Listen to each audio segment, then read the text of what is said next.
When you think of the Nintendo Wii, you probably think of mom and dad learning to play video games.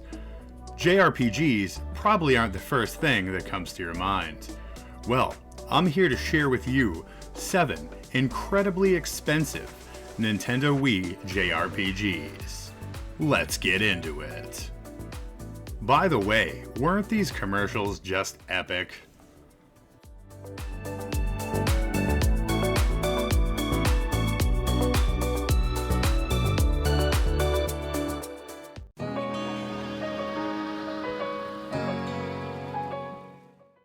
Fire Emblem Radiant Dawn was released in 2007 in the US and Japan, with Europe and Australia the following year.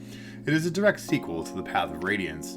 It follows Ike and Micaiah and features a total of 73 playable characters, though not all are available depending on route choices and the faction story one is currently playing. The graphics are in the same cel-shaded style as the previous title, and though some reviewers dislike the lack of graphical improvement over the GameCube, they are still gorgeous, the cutscenes especially.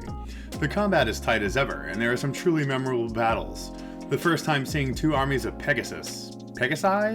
Clashing in the skies was truly epic. The game is not without faults though.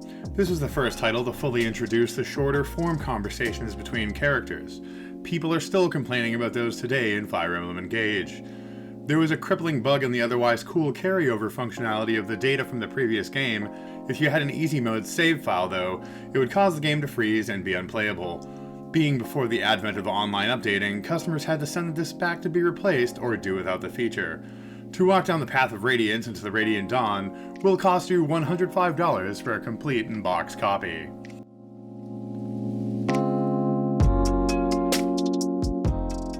Pandoras Tower was released in 2011 in Japan and 2012 in Europe.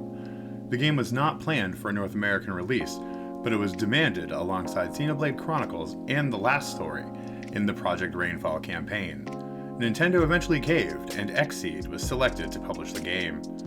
The game centers on Aaron and Elena, star-crossed lovers in a war-torn world. When she is nearly killed and cursed during an attack, Aaron and a mysterious woman carry her off to one of the towers for shelter. The strange woman informs Aaron that the only way to lift the curse is to defeat the masters of each tower and feed her the flesh. The game takes a decidedly bleak tone, and the lore behind the world, the wars, the towers, and the monsters within go to some dark places. The scenes where Elena reluctantly consumes the flesh are especially potent. The game is fairly standard action RPG fare, with items able to be repaired and upgraded by the merchant in the tower. Elena's progressive transformation into a monster is set to a timer, and the flesh must be procured and fed to her within a certain amount of time, or it's game over. The combat focuses on a chain, which is used to both battle and traverse the environments. There are upgradable sub-weapons as well. The game features multiple endings based on your affinity with Elena and the extent of her transformation. Most importantly, it is playable with the classic controller. Because motion controls are evil. The game was received fairly well, with praise going to the simple yet potent story and unique chain battle system. To slay the beast and rend the flesh for your love will cost you around $72, complete in box. Dop Pong Kingdom was originally released on the PS2 in 2007. 1 year later, the game was ported to the Wii. The game is a combination of a competitive party-style board game and an RPG. There are 3 jobs available to the players as they begin, and more jobs can be unlocked as they progress. Up to 4 players can compete against each other. The story is basic and simple. The kingdom is under attack from hordes of monsters, and the king offers his daughter to the man who can defeat the legions of baddies, and himself if the victor is a woman. The combat is rock, paper, scissors style, offering simple yet addictive fun. Many games can be found on the board, as well as characters that will sell you items or their services to harm the other players. If you have the hankering for a colorful, fun board game and some RPG battle goodness, this may just do the trick. If you can gather 3 more friends, you can also test your friendships for a meager $70 complete in box. This is not surprisingly significantly less since the release of the remake of the game for Switch and PC in 2023. Sakura Wars So Long My Love was released in Japan in 2005 and didn't hit the North American shores until 2010 for the Wii and PS2. It was originally planned to be part of an extended series of games in various genres to bring up the falling sales numbers for the series.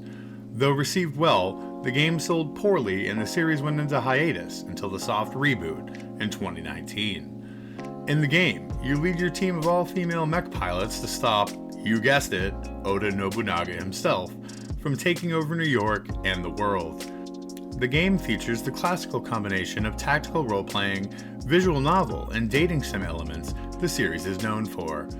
The game received praise for the storyline and character development throughout, as well as the soundtrack. It did receive criticism for the slow combat, lack of save points, and low-quality backgrounds. Due in part to the low sales numbers and a limited release, the game goes for around $62, complete in box. Arkrise Fantasia was released in 2009, being co-produced by Marvelous and Image Epic.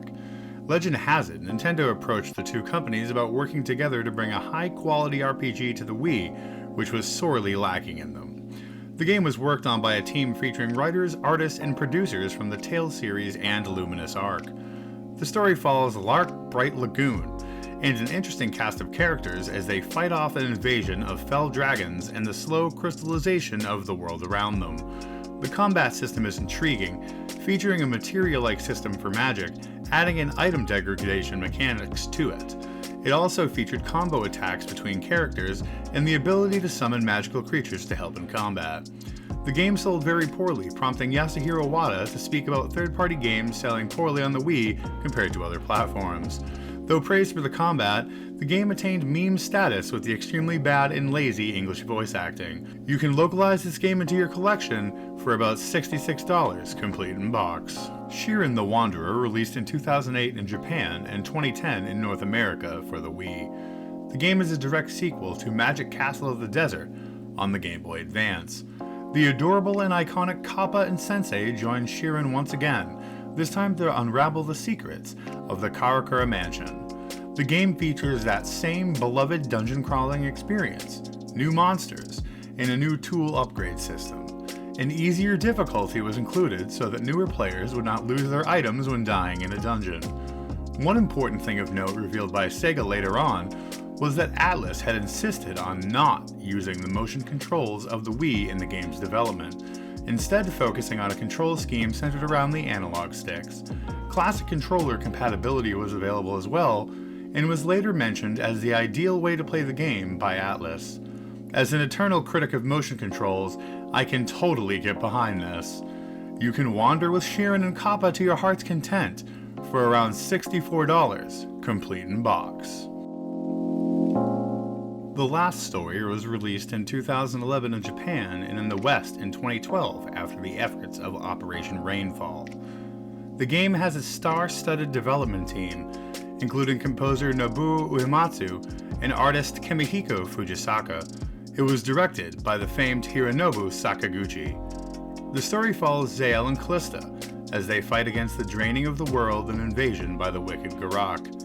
The game deals with some heavy themes like war crimes, abuse, and omnipotent celestial beings.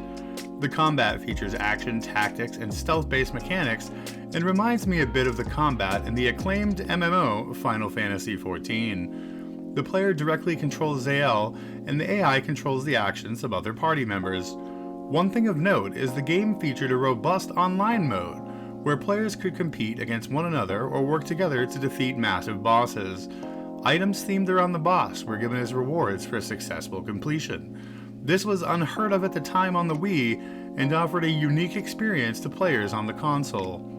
The game did very well sales-wise in Japan, outselling even Xenoblade Chronicles in its first week.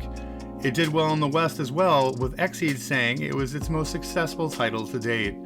The game won numerous awards and accolades as well.